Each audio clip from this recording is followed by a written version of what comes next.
दूसरा प्रश्न,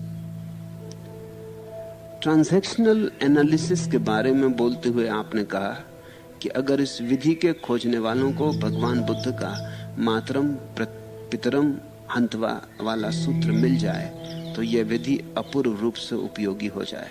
इस पर कुछ और प्रकाश डालने की कृपा करें।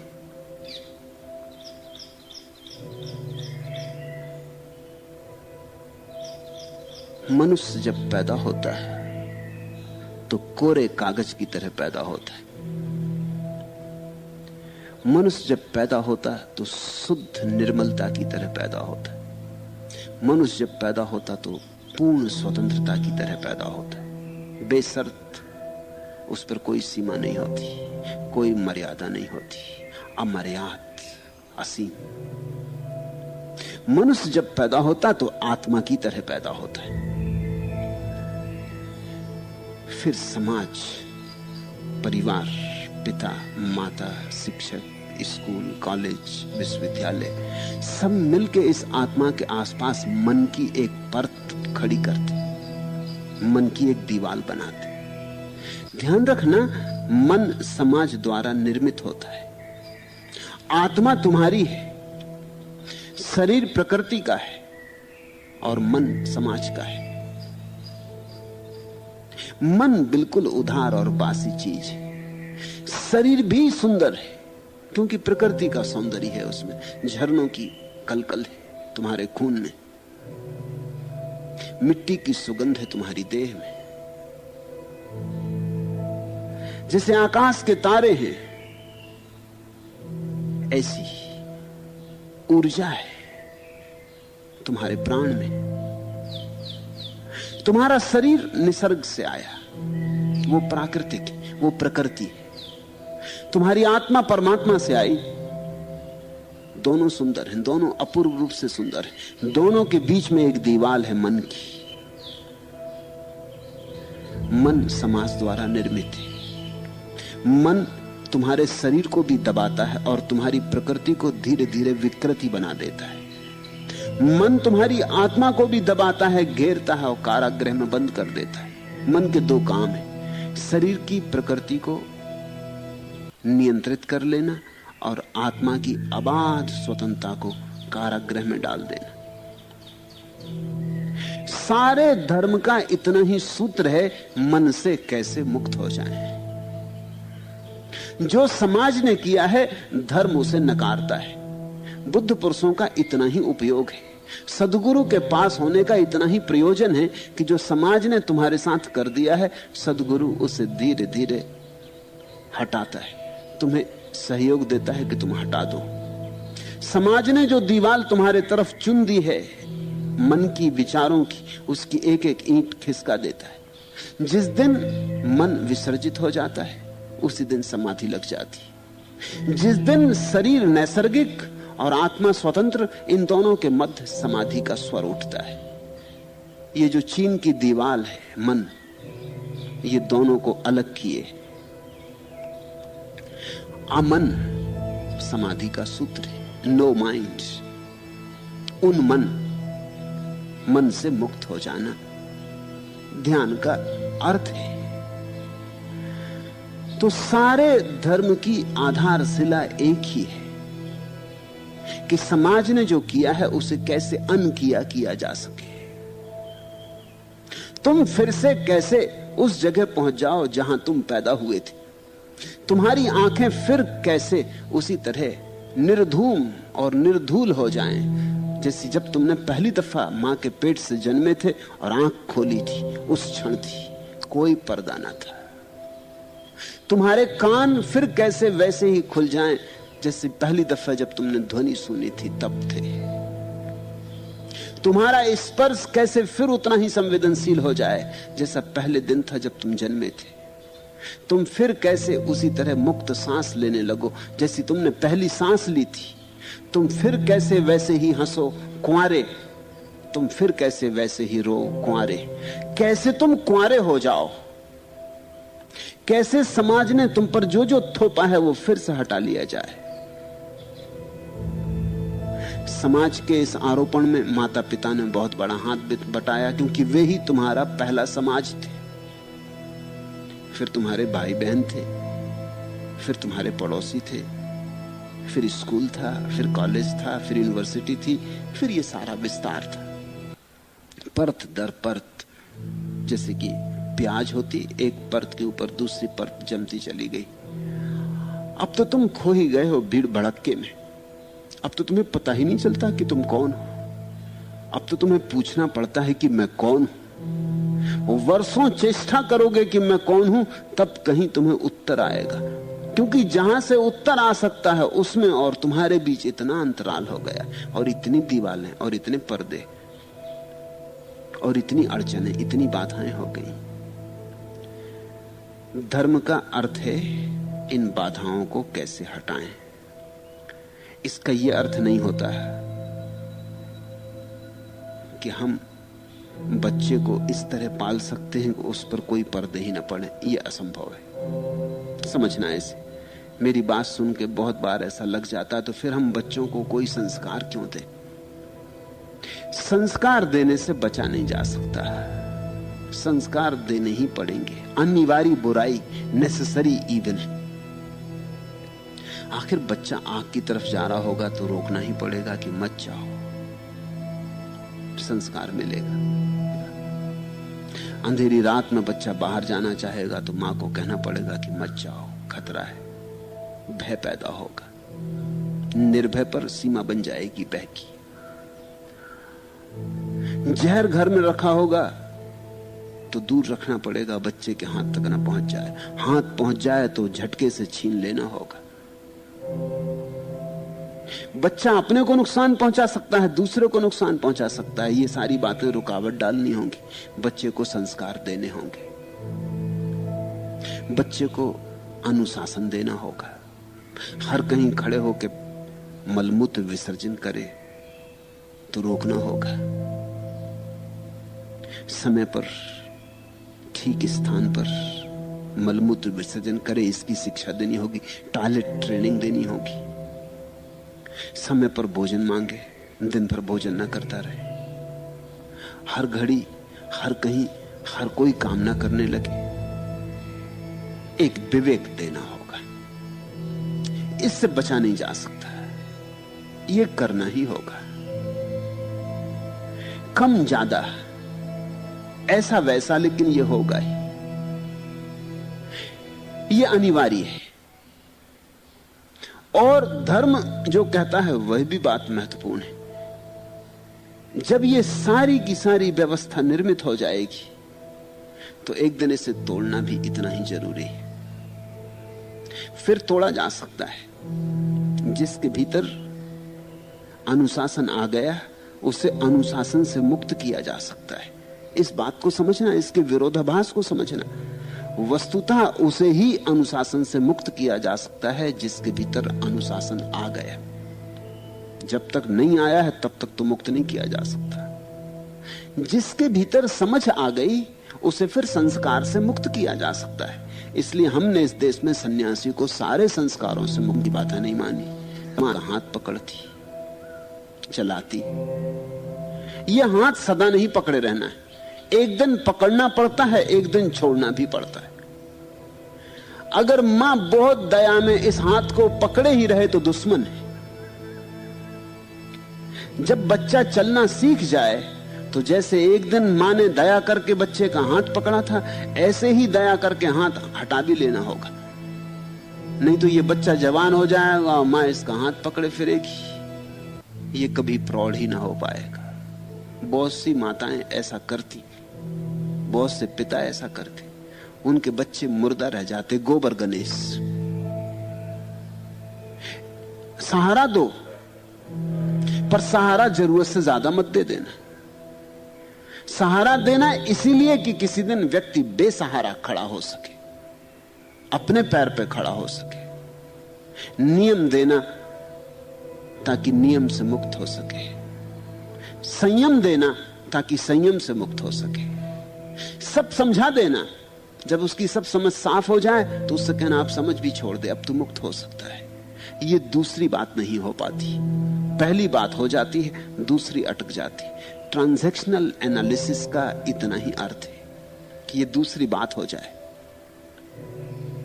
जो मां एक दिन तुम्हारा हाथ पकड़ ली थी, वो पकड़े ही ना रह जाए, उसका हाथ एक दिन छोड़ना जरूरी है। अगर उसने न छोड़ा हो तो तुम छोड़ना, तुम्हें वो हाथ से मुक्त हो जाना जरूरी है। तुम्हारे पिता ने एक दिन तुम्हें सुरक्षा दी थी, तुम्हें सब तरफ से घेर कर सुविधा दी थी, एक दिन वो घेरा तोड़ देना। अगर पिता तोड़ने को राजी ना हो तो तुम तोड़ देना, वो तोड़ना जरूरी है, अन्यथा तुम घेरे में आबद्ध मर जाओगे। वो घेरा तुम्हारी कब्र हो जाएगा। देखते ना, एक पौधे को लगाते, मुक्ता यहां बगीचे में पौधा लगाती तो उसके सहारे के लिए बांस लगा देती। फिर ऐसा हुआ कि ये इक्लिप्टस यहां पास में, इसका बांस लगा ही रहा। वो इक्लिप्टस बड़ा हो गया है लेकिन प्रौढ़ नहीं हो पा रहा, छप्पर से ऊपर उठ गया है लेकिन बिना बांस के गिर जाता है। उसमें रीढ़ पैदा नहीं हो पाई, बांस जरूरत से ज्यादा लगा रह गया। अब कोई उपाय नहीं दिखता कि अब क्या किया जाए। अब बांस को हटाओ तो गिरता है, मर जाएगा। बांस को ना हटाओ तो खतरा है, क्योंकि अब बांस की जरूरत नहीं, ये बांस हट जाना चाहिए था। ऐसी हालत बहुत लोगों की है। छोटा वृक्ष होता, उसके चारों तरफ हम बागुड़ लगा देते, कटघरा खड़ा कर देते सुरक्षा के लिए। फिर एक दिन कटघरे को अलग कर लेना होता है। हम अलग ना करें तो वृक्ष तोड़ के आगे बढ़ जाता है। ऐसी ही अवस्था मनुष्य की है। मनुष्य एक छोटा पौधा है, बच्चा एक बहुत नाजुक घटना है। उसके आसपास सब तरह की सुरक्षा चाहिए, लेकिन धीरे धीरे सुरक्षा हटनी चाहिए, तो ही बच्चा बलशाली होगा, तो ही उसके भीतर रीढ़ पैदा होगी। इसलिए अक्सर ऐसा होता है कि बड़े घरों के बेटे बिना रीढ़ के होते, जिनके पास खूब सुख सुविधा है उनके बच्चे मुर्दा होते। तुमने देखा होगा, बड़े घरों में प्रतिभाशाली लोग पैदा नहीं होते, प्रतिभा पैदा नहीं होती। जितना धन पैसा हो किसी घर में, उतने ही बुद्धू पैदा होते। प्रतिभा के लिए चुनौती चाहिए। अमीर का बेटा चुनौती ही नहीं है उसके लिए, वो कहता जो चाहिए वो मुझे मिले ही हुआ है, अब और क्या करना है, पढ़ लिख के भी क्या होगा, विश्वविद्यालय में सिर मारने से भी क्या फायदा है। मैंने सुना है हेनरी फोर्ड, अमेरिका का बड़ा करोड़पति, अपने बेटों को गरीबों की तरह पाला। फोर्ड के बड़े मोटर कारखाने के सामने उसके बेटे छोटे जब थे तो जूते पे पालिश करते थे। किसी ने हेनरी फोर्ड को कहा, ये तुम क्या कर रहे हो? उसने कहा कि मैं ऐसे ही जूते पालिश करता था, उस जूते पालिश करने से मैं हेनरी फोर्ड बना। अगर मेरे बच्चे अभी से हेनरी फोर्ड बन गए तो एक दिन जूता पालिश करेंगे। बात में बल है, बात सच है। आदमी कठिनाई से बढ़ता है, सुविधा से दब जाता, मर जाता। अति सुविधा हितकर नहीं। थोड़ी असुविधा भी होनी चाहिए, थोड़ी सुविधा भी, और धीरे धीरे सुविधा हटती जानी चाहिए और चुनौती बड़ी होती जानी चाहिए। हटा लो बांस, हटा लो बागुड़, ताकि वृक्ष उठे, तूफानों से टक्कर ले, अंधड़ों से जूझे, तो जड़ें मजबूत होंगी, तो उसके पैर जमीन में धसेंगे और बल आएगा, आत्मविश्वास आएगा, ये भरोसा आएगा कि मैं तूफानों से जूझ सकता हूं, कि मैं चांदारों की यात्रा पर अकेला जा सकता हूं, कि मेरे पैर मजबूती से जमीन में गड़े, ये पृथ्वी मेरी है, ये आकाश मेरा है। ट्रांजैक्शनल एनालिसिस का बुनियादी आधार यही है कि एक दिन व्यक्ति को अपने मां बाप से मुक्त होना चाहिए। बुद्ध का जो सूत्र है, मातरम पितरम हंतवा, वो इसी का सूत्र है। बुद्ध कहते एक दिन माता पिता की हत्या कर देनी चाहिए। ठीक यही बात जीसस ने भी कही है। ईसाई भी इस बात को पकड़ नहीं पाए और बड़े शर्मिंदा हो जाते हैं जब बाइबल में ये वचन उनको दिखलाया जाता है। तो वो बड़े परेशान हो जाते हैं, वो हल नहीं कर पाते। क्योंकि जीसस ने कहा है, जब तक तुम अपने माता पिता को घृणा ना करो तुम मेरे शिष्य ना हो सकोगे। अब ये भी बात उस आदमी के मुंह से जो प्रेम का उपदेष्टा था, जिसने कहा अपने दुश्मन को भी प्रेम करना, और जिसने कहा जो तुम्हारे एक गाल पे चांटा मारे उसके सामने दूसरा भी कर देना, और जिसने कहा कि जो तुम्हारा कोट छीन ले उसको कमीज भी दे देना, हो सकता है बेचारे को कमीज की भी जरूरत हो, और जो तुमसे 1 मील बोझ ले जाने को कहे उसके साथ 2 मील चले जाना, क्योंकि कौन जाने संकोच बस कहना रहा हो। शत्रु को भी अपने जैसा प्रेम करना, जिसने ये बात कही उन्हीं ओंठों से ये दूसरी बात बड़ी अजीब लगती है कि जब तक तुम अपने माँ बाप को घृणा ना करोगे मेरे शिष्य ना हो सकोगे। ईसाईयत इन वचनों को छिपाती रही है, इन पर व्याख्या नहीं की जाती। बुद्ध का वचन तो और भी खतरनाक है। जीसस तो कहते हैं जब तक तुम अपने माता पिता को घृणा ना करो। ये कुछ भी नहीं है।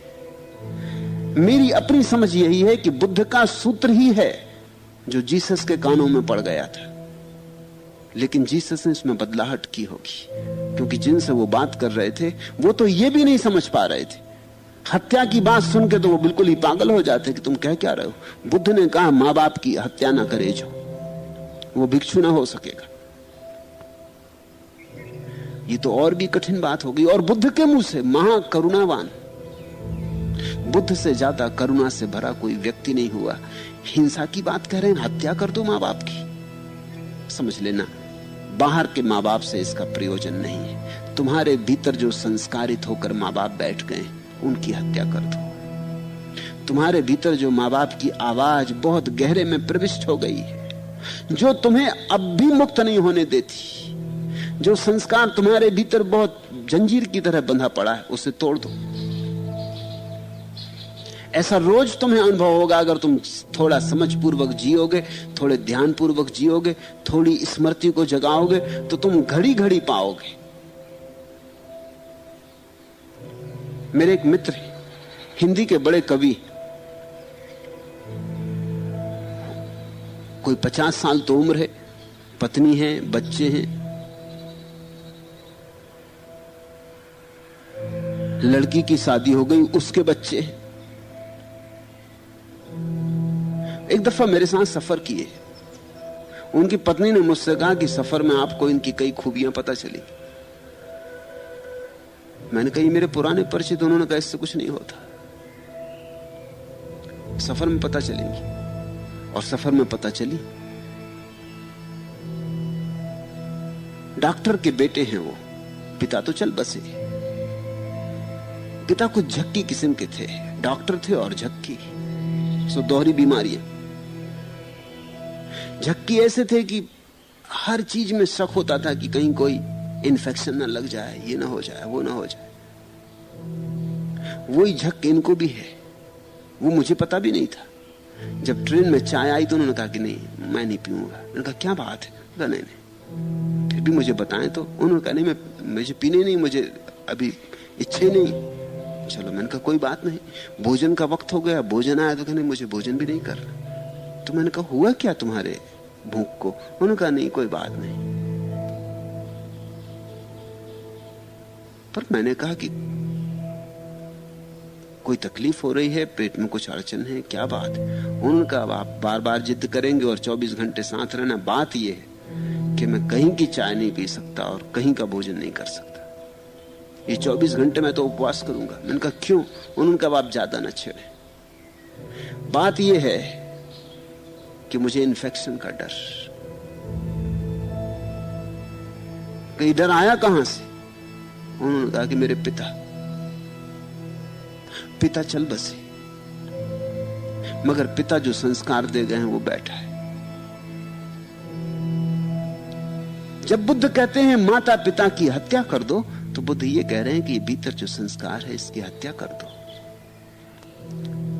अब ये फिजूल की बकवास है। और इतने डर डर के जियोगे तो जीने में कोई सारी नहीं, मरी जाओ। ऐसे डर डर के तो जी ना सकोगे। उनकी पत्नी ने मुझे बताया कि मेरे पति ने मुझे कभी चूमा नहीं, क्योंकि इन्फेक्शन। ये तो बात सच है कि चुंबन से ज्यादा इन्फेक्शस दुनिया में कोई और चीज नहीं। क्योंकि दूसरे के ओंठों से लाखों कीटाणु तुम्हारे ओंठों में चले जाते।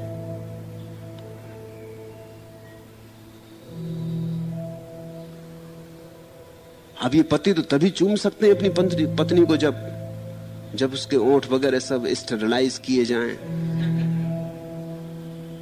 मगर तब तक चुंबन का अर्थ न रह जाए, प्रयोजन न रह जाए।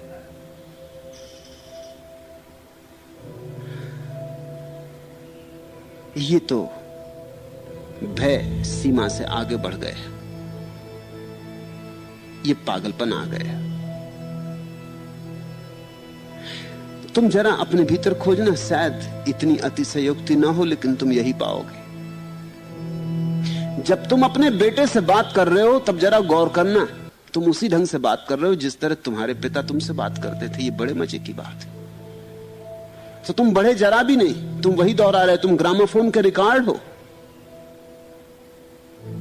तुम जब अपनी पत्नी से झगड़ा करो तो जरा गौर से देखना, ये झगड़ा वैसे ही हो रहा है जैसे तुम्हारे पिता तुम्हारी मां का होता था। अक्सर तुम वही दोहरा रहे हो, इसमें जरा भी नया नहीं, कुछ नवीन नहीं है। और अगर तुम स्त्री हो तो जरा गौर करना कि तुम अपने पति के साथ जो व्यवहार कर रही हो वो तुमने अपनी मां से सीखा। मां जो तुम्हारे पिता के साथ करती थी वही तुम अपने पति के साथ किए जा रही हो। ऐसे सदियों तक चीजें दोहरती रहती हैं और चैतन्य का लक्षण है नवीनता। जब इतना दोहराव होता है जीवन में, इतनी पुनरुक्ति होती, तो चेतना दब जाती, जड़ हो जाती, मर जाती। तब तुम जीवंत नहीं रह जाते। तुम जरा जांच परख करना, तुम अपनी भाव भंगिमाओं में अपने माता पिता को छिपा पाओगे, तुम अपने व्यवहार में अपने माता पिता को छिपा पाओगे, तुम अपने बोलने चालने में माता पिता को छिपा पाओगे, तुम अपने कृत्यों में, दुष्कृत्यों में माता पिता को छिपा पाओगे, अच्छे बुरे में छिपा पाओगे। तो तुम हो कहां? बुद्ध जब कहते हैं माता पिता की हत्या कर दो, तो वो कहते हैं उस हत्या के बाद ही तुम्हारा जन्म होगा। एक जन्म तो हो गया, उतना जन्म काफी नहीं है, द्विज बनो, अब दूसरा जन्म चाहिए, फिर से जन्मो। ये दूसरा जन्म तुम्हारी चैतन्य की पहली घोषणा होगी। दोहराओ मत, तुम कोई अभिनय मत करो, मगर ऐसा ही हो रहा है।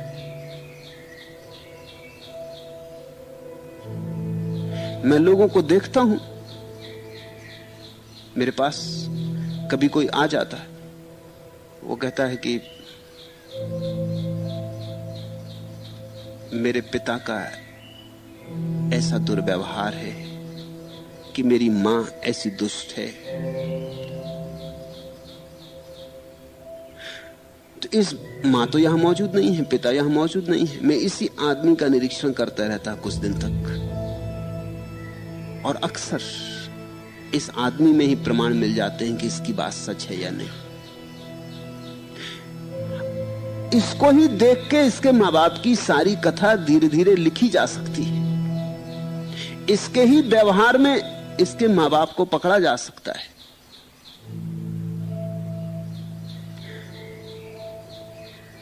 इस बात के लिए बुद्ध ने कहा कि अपने मां बाप की हत्या कर दो।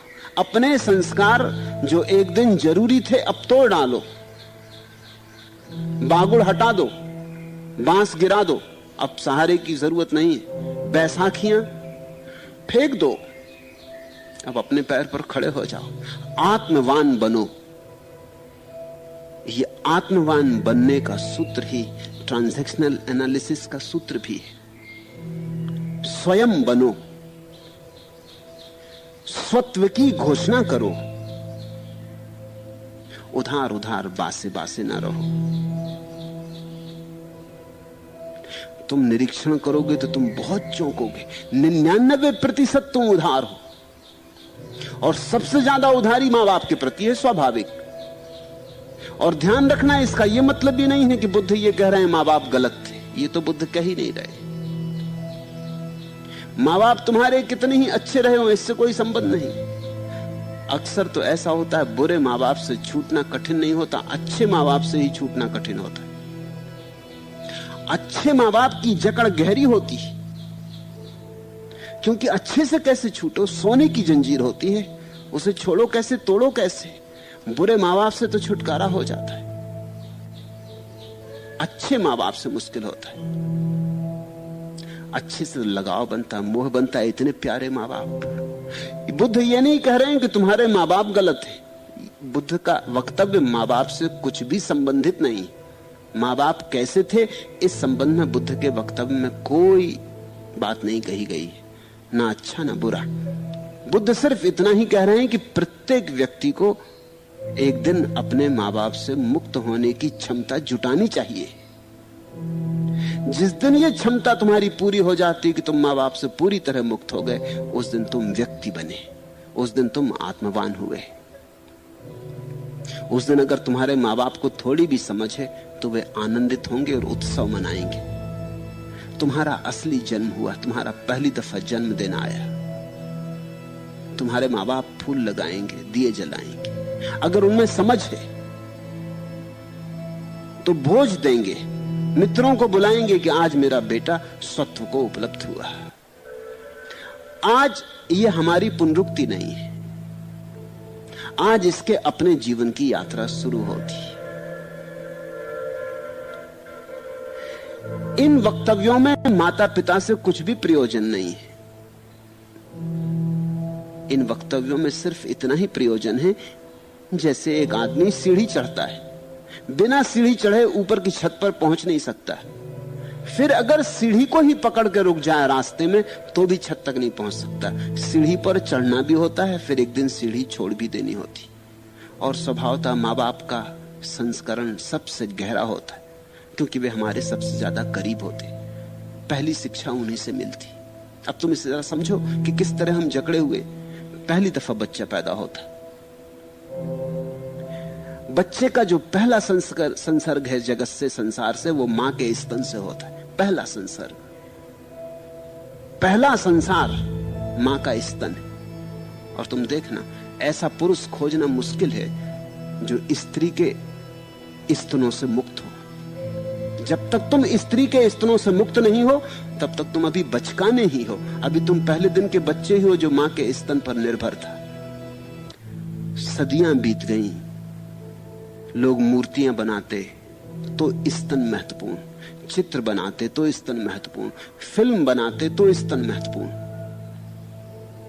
कविता लिखते, उपन्यास लिखते तो स्तन महत्वपूर्ण। और ऐसा मत सोचना कि आज ही ऐसा हो गया, सदा से ऐसा है। तुम अपने पुराने से पुराने काव्यों को उठा कर देखो, कालिदास को की भवभूति को, वहां भी वही है, स्तनों का वर्णन है। तुम पुराने से पुरानी मूर्तियां देखो तो स्तन बहुत उभार के दिखाए गए।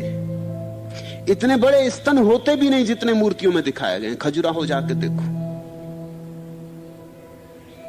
इतने सुडौल स्तन होते भी नहीं जितने चित्रकारी में और कविताओं में खोदे गए। ये क्या बात है? मामला क्या है? आदमी स्तन के पीछे ऐसा दीवाना क्यों है? ये पुरुष स्तन के प्रति इस तरह उत्सुक क्यों है? क्योंकि सभी पुरुषों का जो पहला स्तन जितना सुडौल हो उतना बच्चे के लिए सुखद है, उतना ज्यादा दूध देता है। वही भाव पोषण का गहरे में बैठ गया है। तो जिस स्त्री का स्तन बड़ा ना हो उसमें तुम्हारा रस कम होता है। तो तुम्हारे भीतर जो बचपन में बैठा संस्कार है अब भी तुम्हारी आंखों पे पर्दा किए हुए है। अब जरूरी नहीं कि स्तन छोटी वाली स्त्री बुरी स्त्री हो और स्तन बड़े वाली स्त्री अच्छी स्त्री हो, जरूरी नहीं, आवश्यक नहीं। लेकिन प्ले बॉय और दुनिया भर में जितनी अश्लील पत्रिकाएं छपती हैं और अश्लील किताबें लिखी जाती, उन सब में बड़े स्तनों पर बड़ा आग्रह। अमेरिका में तो अब यह है कि अगर स्तन छोटा हो तो लोग इंजेक्शन ले रहे हैं, सिलोसाइबिन का इंजेक्शन, ताकि स्तन बड़ा हो जाए, सुडौल हो जाए, फूल जाए। जबरदस्ती फूल जाए तो भी चलेगा, कृत्रिम औषधि से फूल जाए तो भी चलेगा, मगर स्तन फूला हुआ होना चाहिए, क्योंकि पुरुष उसमें आकर्षित है। पुरुष स्तन में आकर्षित है, स्त्रियां भी स्तन में आकर्षित है। तो स्तन को संभाले रखने के लिए न मालूम कितने तरह की ब्रा बनती हैं, स्तन को बड़ा दिखाने के लिए न मालूम कितने तरह की पैडिंग की जाती है। छिपाती भी हैं स्त्रियां स्तन को और दिखाती भी, एक बड़ा खेल चलता है। छिपाती भी हैं और दिखाती भी हैं, इस बात को ख्याल में रखना। छिपा छिपा के दिखाती, दिखा दिखा के छिपाती। स्त्रियों को भी पता है, पुरुषों को भी पता है, लेकिन ये बड़ी बचकानी दुनिया है। इसका मतलब इस दुनिया में कोई बढ़ता ही नहीं, प्रौढ़ होता ही नहीं। और ये मैंने सिर्फ उदाहरण के लिए कहा। इसी तरह सारी चित्त की दशा है। तुम वहीं उलझे हो जहां से कभी के पार हो चुकना था। तुम वहां अटके हो जहां से तुम सोचते हो पार हो चुके हो। ट्रांजैक्शनल एनालिसिस कहती है अपने चित्त का ठीक से विश्लेषण किया जाए। अपने कृत्यों की, ट्रांजैक्शन का मतलब होता है तुम जो कृत्य कर रहे हो दूसरों से संबंधित होने में, अंतर संबंधों में तुम्हारे जो कृत्य हो रहे हैं, ट्रांजैक्शन जो हो रहा है, जो तुम्हारा लेन देन हो रहा है दूसरों से, उस लेन देन में ठीक से अगर विश्लेषण किया जाए तो तुम पाओगे कि तुम अपने बचपन में अभी भी उलझे हो, वहां से तुम निकल नहीं पाए।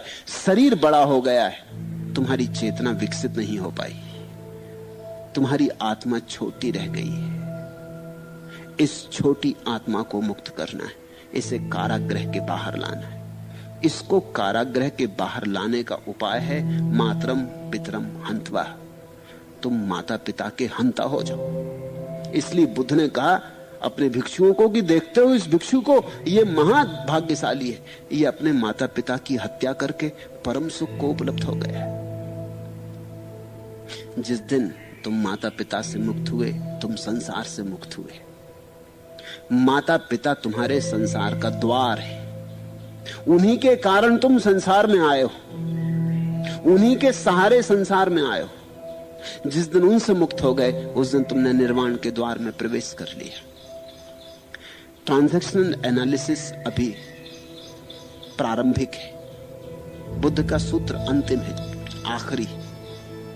इसलिए मैंने कहा कि अगर ट्रांजैक्शनल एनालिसिस के अनुयायियों को बुद्ध के ये सूत्रों का पता चल जाए तो वे बड़े गदगद होंगे, उन्हें बड़ा सहारा मिलेगा। तब उनकी बात केवल मनोवैज्ञानिक ही न रह जाएगी, उनकी बात का एक धार्मिक आयाम भी हो जाएगा।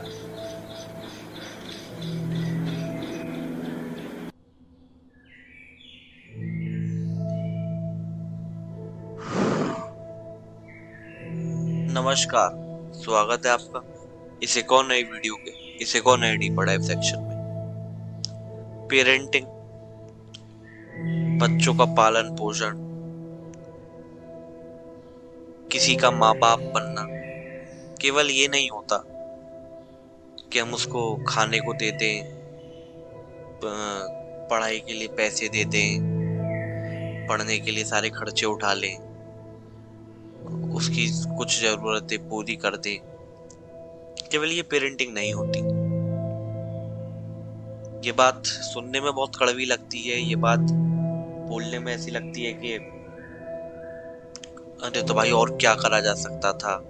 कोई अगर पेरेंट सुन रहा हो इस बात को तो कि ये लगेगा कि शायद बहुत बायस थॉट है या कुछ उस तरीके से।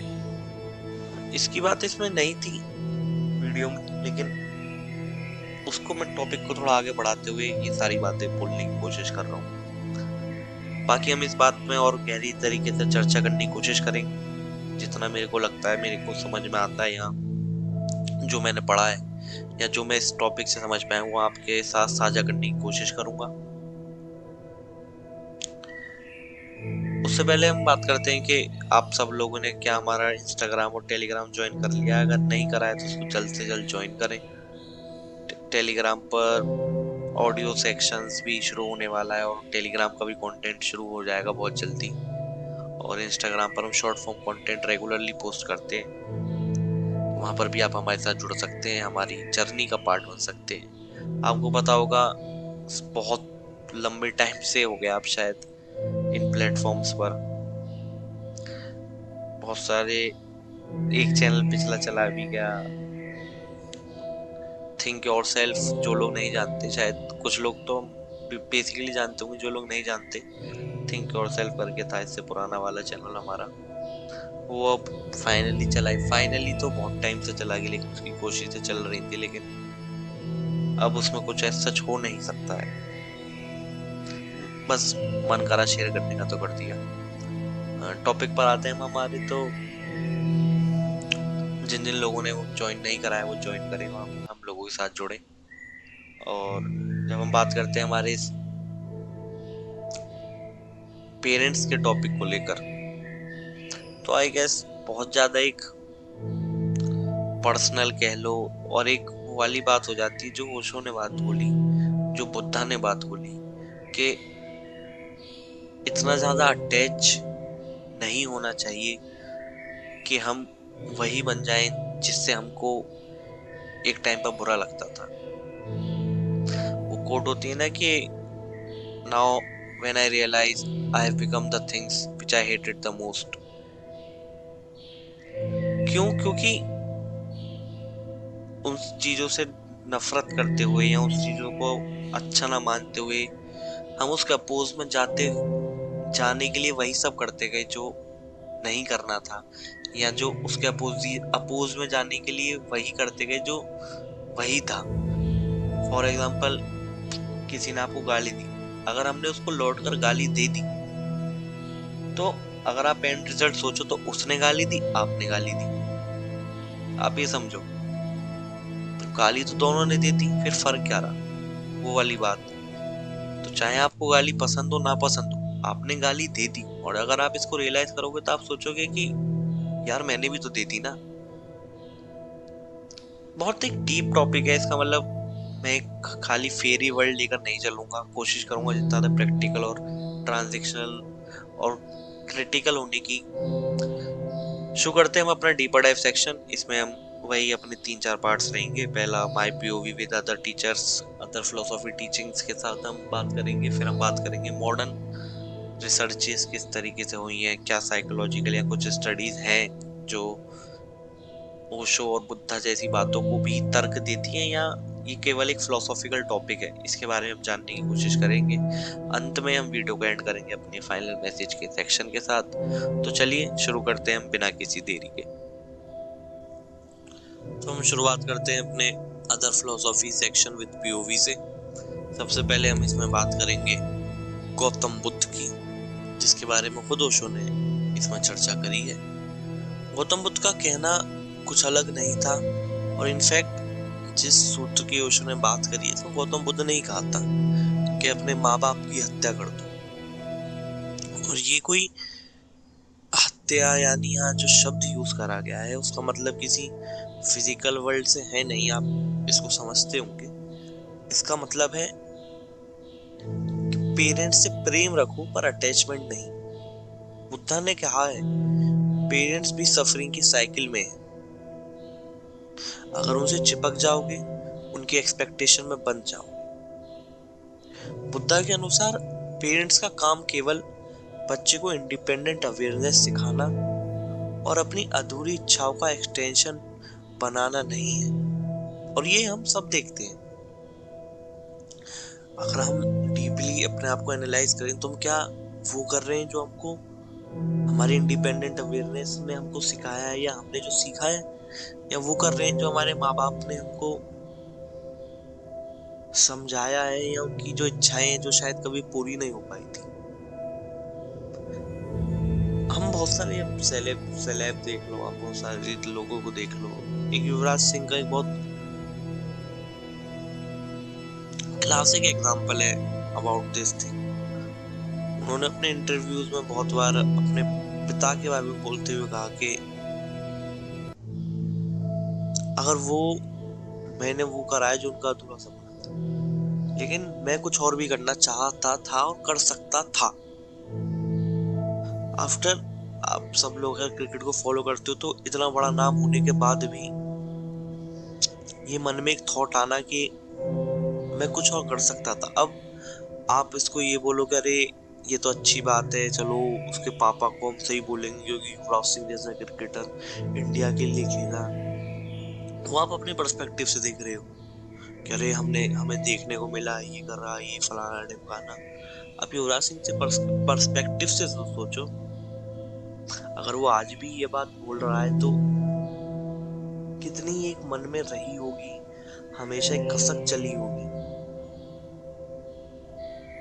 इंडिया को एक नेशनल टीम को रिप्रेजेंट करने के पीछे आप उसके बाद वो सारी चीजें भूल जाते हो, क्योंकि फिर एक नेशनल ड्यूटी के तरीके से आप उसको देखने लगते हो।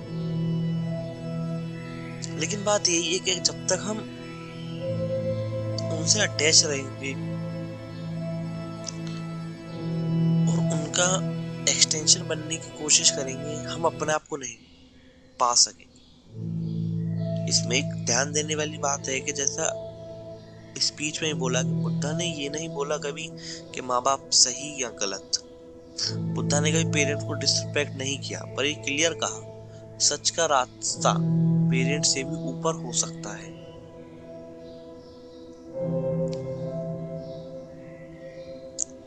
अब इसमें बहुत सारी सिचुएशंस ऐसी होती हैं, देखो पेरेंट्स को लेकर, किसी भी चीज को लेकर, हर किसी का लाइफ एक सी नहीं होती, हर किसी की एक्सपीरियंसेस एक से नहीं होते।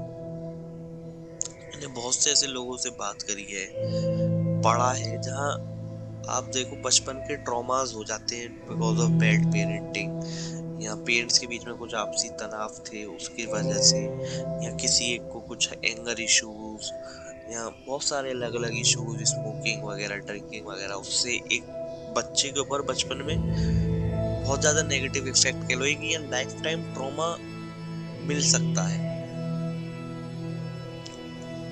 अगर कोई ऐसी भी सिचुएशन है तो आई गेस वो जो बोला कि अगर बुरे माँ बाप है तो छूटना आसान है, लेकिन अगर बुरे माँ बाप है तो पहली बात तो ये एक्सेप्ट करना कि माँ बाप बुरे हैं, या मेरा बचपन सही नहीं था, या हाँ यार मेरे साथ ही गुजरा है, इसको एक्सेप्ट करना टेक्स अ लॉट ऑफ करेज।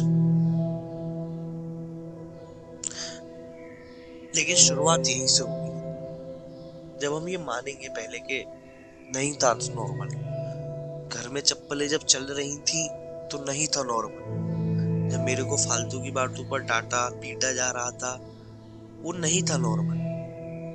इसको एक्सेप्ट कर लेने से हम लोग कुछ जिसके साथ भी है, मतलब कुछ तुम छोटे नहीं हो जाओगे या एक हीनता की भाव नहीं आएगा, नहीं, ये सीढ़ी है उस ट्रॉमा से मुक्त होने की, ये सीढ़ी है उस ट्रॉमा से एक कदम आगे जाने की, एक्सेप्टेंस। और ये मैं इसलिए नहीं बोल रहा कि हवा की बात नहीं है ये, अगर कोई ये बात सुन रहा है और ये बात उसने महसूस करी तो प्लीज कमेंट्स में लिखो, एक्सेप्ट करो और अपने आप को एक स्पेस दो कि नहीं कोई बात नहीं, मेरी गलती नहीं थी उसमें, आपकी कुछ गलती नहीं थी ना, आपने जब कुछ गलत करा था जब वो बोला था और आपके साथ बाद में गलत तरीके से बिहेव हुआ, या आपने उस दिन कुछ कर दिया था ऐसा कि बहुत बड़ा था कि उस तरीके का आपको पनिशमेंट टाइप मिली, कहने के लिए पनिशमेंट मिली, उसमें कुछ आपकी गलती नहीं थी ना, आपकी गलती तब थी ना आपकी गलती आज है। बुद्धा की टीचिंग, ओशो की टीचिंग, आप एक बात समझो, पेरेंट से फर्स्ट हमको सोसाइटी का एक्सपोजर मिलता है, लेकिन इन दी एंड सब है तो इंसान ही,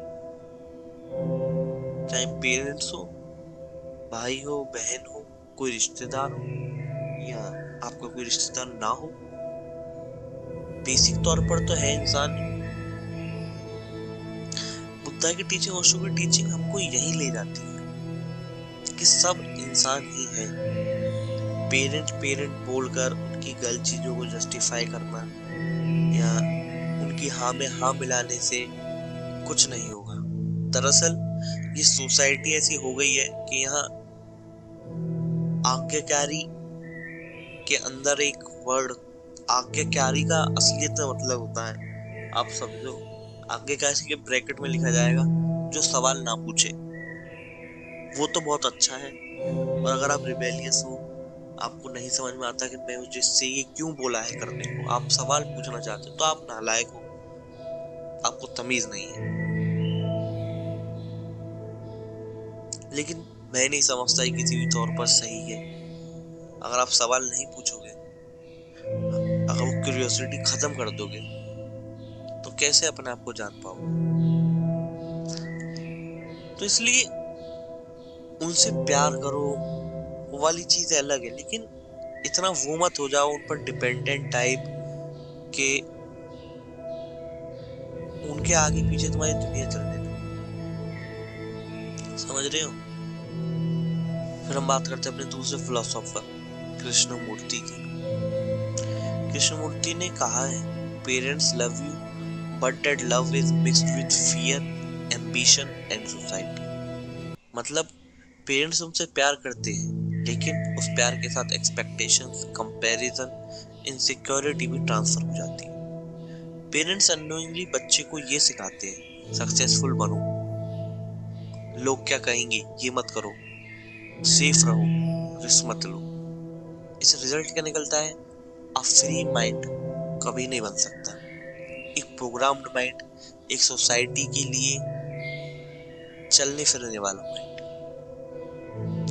कृष्णमूर्ति का एक शार्प ऑब्जर्वेशन है, most parent want their children to become better versions of themselves. इसमें प्रॉब्लम कहाँ आती है कि पेरेंट्स अपनी अधूरी लाइफ बच्चों के थ्रू पूरी करना चाहते हैं। बच्चा एक फ्रेश कॉन्शियस नहीं, एक प्रोजेक्ट बन जाता है। ये एक लव नहीं होगा, ये एक साइकोलॉजिकल कॉन्टिन्यूटी है।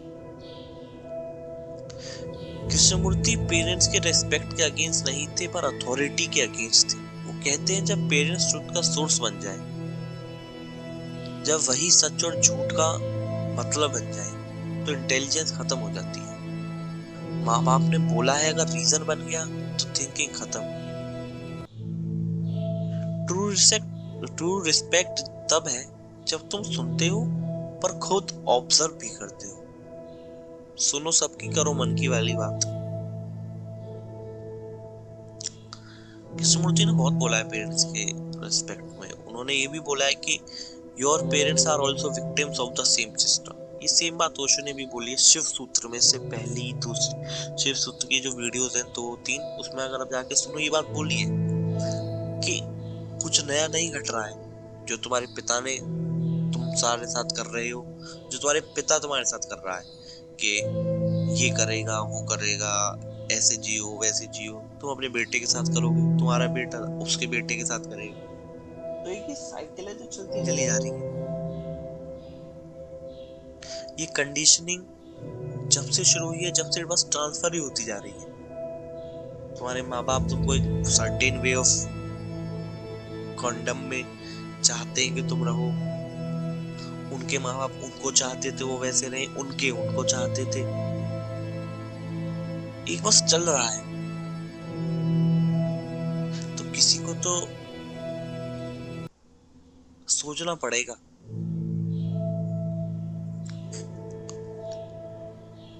कृष्णमूर्ति कहते हैं कि इसमें तुम ब्लेम उनको मत करो, क्योंकि देखो इन दी एंड तुम्हारी जिंदगी तुम्हारी है, मेरी जिंदगी मेरी है। Everyone is responsible for their life. यानी अगर तुम इसमें दूसरे के किसी भी दूसरे पे अगर इसको डाल दोगे कि मेरी क्या गलती है, तो फिर ये सोचो कि फिर हम करेंगे क्या? फिर तो तुम अपना हथियार डाल दिए। करना कुछ नहीं है सच, बट एक वो मन में भाव लाने में वाली बात है। करने से आप कुछ नहीं करोगे, एक मन में भाव आ जाएगा तो अपना धीरे धीरे चीजें हो जाएंगी। जब तुम देख लेते हो पेरेंट्स का फियर, उनकी एक्सपेक्टेशंस, उनका पास्ट, तो नेचुरली तुम्हारा एंगर गिर जाता है, डिपेंडेंसी खत्म हो जाएगी और क्लियरिटी आती है कि मेरे को वो नहीं हर चीज करने की जरूरत है जो उनके हिसाब से सही है, और वो हर चीज ना छोड़ने की जरूरत है जो उनके हिसाब से गलत है। खुद गलतियां करो, खुद सीखो। मेरे को माँ बाप नहीं समझ में आते जो अरे ये मत करो इससे ये हो जाएगा, अरे तूने ये क्यों कर दिया, अरे ऐसे क्यों नहीं करा। अरे उसको सीखने दो। अब हम बात करते हैं मॉडर्न साइंस की, किस तरीके से उसमें हम साइंस के थ्रू साइकोलॉजिकली या फिलोसॉफिकली क्या रिसर्चेस और क्या रिपोर्ट्स हैं हमारे सामने, जिससे हम देख सकते हैं कि क्या ये बात सही है या ये बस एक फिलोसॉफिकल थॉट है। अगर हम देखते हैं अटैचमेंट थ्योरी, तो हम उसमें पाते हैं कि वही बात है कि अगर हम किसी से ज्यादा अटैच हो जाएंगे, वेदर कोई भी रिश्ता हो, कोई भी पर्सन हो, तो हमारे अंदर एक एंजाइटी, एक फियर ऑफ अबॉन्टमेंट पैदा हो जाता है। हम इमोशनली इंडिपेंडेंट अडल्ट्स नहीं रह पाते। साइकोलॉजी कहती है कि excess emotional dependency life long insecurity पैदा कर देता है। एक healthy bond love without possession होता है।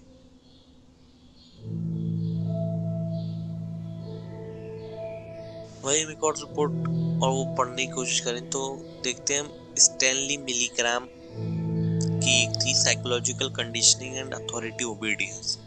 इसकी कोर फाइंडिंग्स ये रही कि ह्यूमंस अथॉरिटी के आगे अपनी कॉन्शियसनेस को सप्रेस कर देते हैं, और अथॉरिटी ने कहा उसके बाद हमारी थिंकिंग कट शट डाउन हो जाती है। पेरेंट्स जब अनक्वेश्चनेबल अथॉरिटी बन जाते हैं तो चाइल्ड ओबीडिएंट होता है, इंटेलिजेंट नहीं। और हमारी सोसाइटी में सैडली अनफॉर्चुनेटली ओबीडियंस को इस ज्यादा लेवल पर देखा जाता है, इंटेलिजेंस को नहीं। अगर आप ओबीडिएंट हो तो यू आर जस्ट बेस्ट, और अगर आप क्वेश्चन कर देते हो या आप ओबीडियंसी से ऊपर अपनी खुद की इंटेलिजेंस को रखते हो, तो आप सोसाइटी की नजर में, खुद के पेरेंट्स की नजर में गलत हो जाओगे। जबकि साइकोलॉजी प्रूव करती है कि obedience is not equal to awareness. क्या फायदा उस जीवन का जिसमें अवेयरनेस ही ना हो।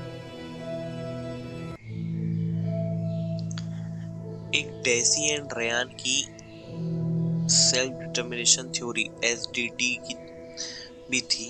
इस थ्योरी के अनुसार मेंटल वेलबींग के 3 पिलर्स होते हैं: ऑटोनॉमी यानी फ्रीडम टू चूज, एक कंपिटेंस और रिलेटेडनेस। जो बात कृष्णमूर्ति ने कही कि फ्रीडम इज एसेंशियल, और बुद्धा का पाथ डिस्कवर्ड नॉट इम्पोज्ड, ये उसी बात को हमारे सामने लाकर रखती है। यानी पेरेंट्स जब करियर चूज करते हैं, लाइफ पार्टनर जैसी चीजें भी, अरेंज मैरिज क्या है, मतलब सोसाइटी के हिसाब से आपको उस आदमी के साथ जीवन भर भी रहना है, और आप वो चूज भी नहीं कर रहे हो खुद। वाह, मतलब वो पेरेंट्स ने चूज कर दी और आपने। और आज भी आप टीयर 2 टीयर 3 सिटीज में जाओ तो इन लोगों के लिए प्राउड की बात होती है, अरे मेरे लड़के ने तो लड़की देख ली, जो मैं लिया आया कर ली। अरे क्या कर ली भाई, ये एक प्राउड मोमेंट कैसे हो सकता है? ये नहीं है, ये एक उस ओबीडियंस का एक्सट्रीम है जहां कोई सवाल नहीं करेगा, और जो सवाल करेगा वो ही गलत हो जाएगा। एक और है कि ट्रॉमा और कंडीशनिंग, जो मैंने बोला था कि अगर बचपन का ट्रॉमा टाइप, इसके बारे में हुई थी कि मॉडर्न ट्रॉमा साइकोलॉजी 2010 से 2024 तक चली। इसकी फाइंडिंग ये आई कि पेरेंट्स का unresolve fear, shame, guilt children में ट्रांसफर हो जाता है, और ट्रॉमा सिर्फ जीन्स नहीं, बिहेवियरल कंडीशनिंग से पास होता है। कोई भी आपका ट्रॉमा, आप सोचो कि जिस बात से आपके माँ बाप डरते, क्या वही बात आपको नहीं डराती? वो कहां से ट्रांसफर हुई, वो कैसे ट्रांसफर हुई? उनका गुस्से करना, फालतू में चीख चिल्लाहट करने से आपको एक टाइम पर नफरत थी, आप आज क्या कर रहे हो, आप अपने लाइफ पार्टनर पर कैसे, एक बहुत परफेक्ट वे है अगर आपको ये इस थॉट पर पहुंचना है कि मैं क्या कंडीशनिंग मेरी गलत है या मैं ट्रॉमा से इन्फ्लुएंस हूँ या नहीं। आप देखो आप अपने आसपास के बहुत करीबी लोगों से किस तरीके से बिहेव करते हो। आपका बहुत करीबी तो सोसाइटी नहीं, क्या आप दूसरे लोगों से नहीं, उसमें तो आप भी परफेक्ट हो, आपके माँ बाप भी परफेक्ट है, पता है आपको। एक बहुत इंटरेस्टिंग फैक्ट है जो मैं आपको बताता हूँ,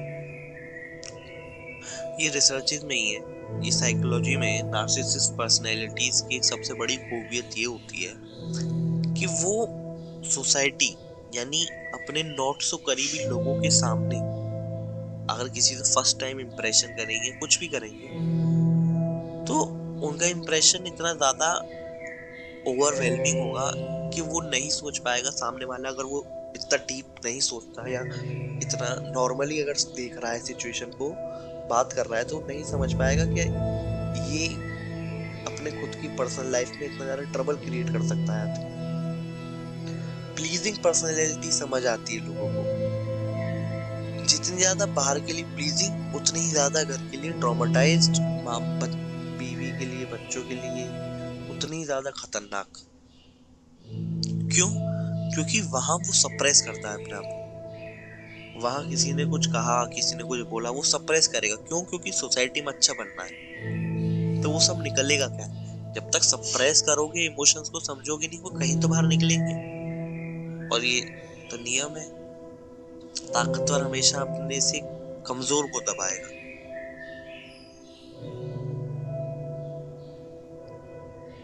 तो यही है वो, यही से ट्रांसफर होता है वो ट्रॉमा।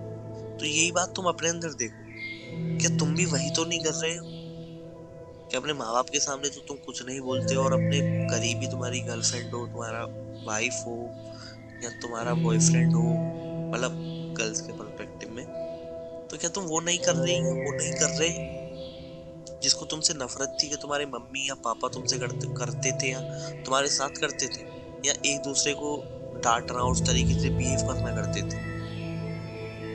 क्या वो बिहेवियर वैसा ही नहीं हो गया जो उसने इसमें कहानी बताई? कहानी क्या है, वो इंस्टेंस बताया कि कैसे एक लड़का आया और उसने बहुत शिकायत करी, और फिर बाद में जब उसने उसको अपने आश्रम में चलते फिरते देखा तो समझ में, उसकी हरकतें देखी तो समझ में आ गया कि हाँ, इसकी बातें सही हैं। क्यों? क्योंकि वो भी वैसे ही बिहेव कर रहा था। और क्यों? क्योंकि उसे ये तो अंदाजा है कि हाँ, उसके माँ बाप बहुत गलत कर रहे हैं, लेकिन वो ये एक्सपेक्ट नहीं कर पा रहा है कि उसके साथ गलत हुआ, और माँ बाप कहीं ना कहीं पर गलत थे या सही थे वाली बात अलग रही, कि मैं उस साइकिल में फंस गया। और ये वहीं से आएगा जब आप एक्सपेक्ट कर लोगे कि हाँ, उनकी कहीं ना कहीं गलती थी।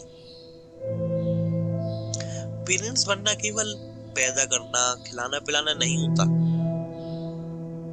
दिक्कत ही ये है इंडिया में, पेरेंट्स बनने का मतलब है शादी हो गई, बच्चे करना। सीखो तो सही उसको पालना कैसे, बच्चा कर, मतलब आप ये सोचो उस बच्चे की क्या गलती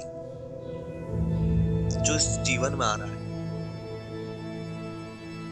उसने तो नहीं बोला था, तुमने उसे करा, फिर तुमने अपनी सारी उम्मीदें बांधी, करे ये पढ़ लिख कर ये करेगा वो करेगा, उससे पूछा नहीं, उसे पढ़ाया लिखाया, उसका मन था नहीं था, कुछ नहीं पता। अगर इस तरीके की पेरेंटिंग होगी और फिर उसके बाद जब बच्चा वो चीजें नहीं कर पाएगा जो तुम उससे उम्मीद रखते हो, क्यों? क्योंकि तुमने उससे कभी पूछा ही नहीं। उसकी खुद की फ्री विल कहाँ गई, उसका खुद का स्टैंड कहाँ गया? वो तो कभी आया ही नहीं। जीवन भर फिर वही कलेश, कीचड़, चीख चिल्लाना, फिर वही बच्चा देखता है, समझता है, उसी से नफरत करता है, लेकिन फिर उसको वो का निकाले, वो फिर उसको सप्रेस करते करते अपने खुद के साथ वालों पर निकालता है, फिर वो खुद शादी करेगा, खुद अपने बच्चों पर ही करेगा, फिर उसका बच्चा खुद ही। ये एंड कैसे होगा? तुमसे, मेरे से, हम सब से। रियलाइजेशन ही कर पाना कि ये ऐसा एग्जिस्ट करता है, उस सीढ़ी के बहुत ज्यादा आगे ले जाता है। सीढ़ी पर बहुत ज्यादा स्टेप चढ़वा देता है, पहला नहीं, केवल पहला नहीं।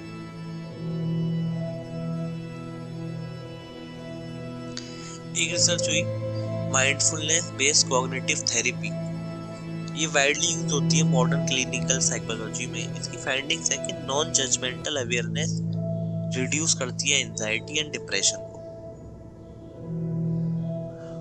और observation without reaction is healing. बात करेंगे अपने फाइनल मैसेज की और इस वीडियो को एंड करेंगे।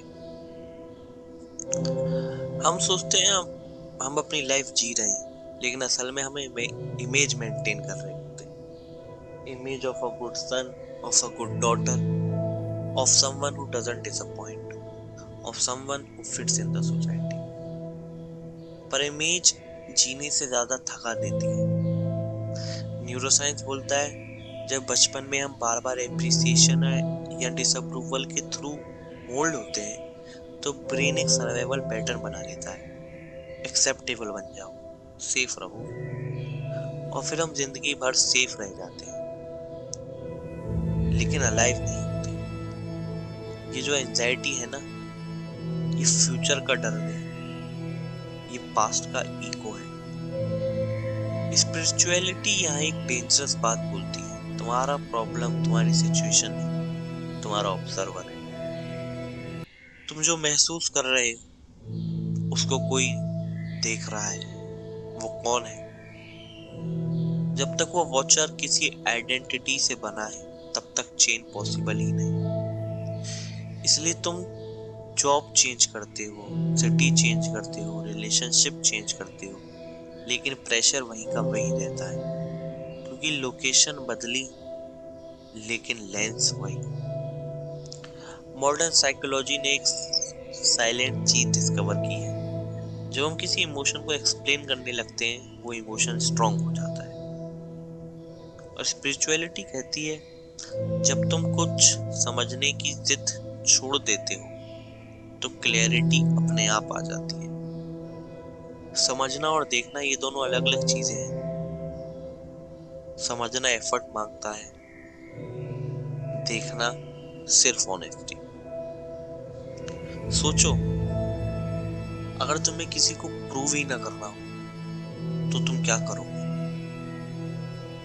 ये सवाल खतरनाक है, इसलिए हम इसे अवॉइड करते हैं, क्योंकि इस सवाल के बाद तुम्हारा पूरा स्ट्रक्चर हिल जाता है, तुम्हारे सारे ढांचे गिर जाते हैं। साइंस इसी में कहता है आइडेंटिटी कोलैप्स होने पर ब्रेन पैनिक करता है, और स्पिरिचुअलिटी कहती है उस पैनिक के बाद फ्रीडम शुरू होता है। तो आने दो उस पैनिक को, उठने दो इस सवाल को, मिलने दो तुम्हारे अंदर के जवाब। तुम्हें किसी को छोड़ना नहीं है, तुम्हें किसी से लड़ना भी नहीं है, तुम्हें बस इतना देखना है तुम जो हो वो तुम्हारी स्टोरी से ज्यादा रियल है। तुम्हारे इमोशंस तुम ही हो, तुम्हारी कंडीशनिंग तुम ही हो, तुम्हारा गिल्ट तुम ही हो। ये सब फिनोमिना है और तुम उनके विटनेस, ये तुम नहीं हो, स्क्रीन है ये सब। एक वक्त आता है जब तुम रियलाइज करते हो तुम कभी ब्रोकन थे ही नहीं, तुम सिर्फ कॉन्टिन्यूअसली इंटरप्टेड रहे हो। Interrupted by advice, interrupted by expectation, interrupted by feel. और जब इंटरप्शन रुकता है तो हीलिंग नहीं होती, क्लैरिटी होती है। हीलिंग एक आइडिया है, क्लैरिटी एक फैक्ट। और जब तुम उस जगह से जीना शुरू करते हो ना, तो तुम रिबेलियस नहीं लगते, तुम साइलेंट हो जाते हो, तुम डिफेंसिव नहीं रहते, तुम अवेलेबल हो जाते हो, तुम परफेक्ट नहीं बनते, तुम रियल हो जाते हो। और रियलिटी के सामने किसी भी एक्सपेक्टेशन की पावर नहीं चलती। आखिरी बात सिर्फ इतनी सी है, तुम्हें फ्री होने के लिए किसी को गलत साबित करना जरूरी नहीं है। तुम्हें अपने माँ बाप को ये समझाना जरूरी नहीं है कि वो गलत थे, उनके सामने ये पॉइंट रखना कुछ जरूरी नहीं है। तुम्हें सिर्फ सच को देखना है, बिना सपोर्ट के। और जब तुम देख लेते हो तो जिंदगी तुमसे कुछ मांगती ही नहीं, बस बहने लगती है। नमस्कार, मिलते हैं आपसे अगले हफ्ते एक और नए डीपर डाइव सेक्शन के साथ। थर्सडे वाली वीडियो आपको कैसी लगी? इस बार तो काफी शॉर्ट थी, कुछ अलग करने की कोशिश थी कि एक पर्टिकुलर आंसर को आपको दूं मैं।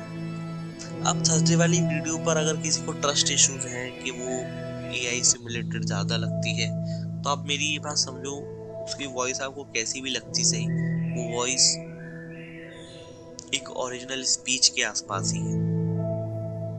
मैं जो वर्ड यूज कर रहा हूँ सोच समझ कर यूज कर रहा हूँ, आप समझो इस बात को। कुछ छिड़खानी नहीं है उन चीजों में, बहुत क्लोज है, रियल मीनिंग ही आपके साथ कन्वे होता है। कुछ मन धड़ंगा या कुछ वो नहीं कर सकता मैं। आप प्लीज इस बात को समझो और एंजॉय करो कंटेंट को, समझो बातों को, जानो अपने आप को, किसी बंधन में मत बांधो। धन्यवाद, मिलते हैं आपसे अगले हफ्ते।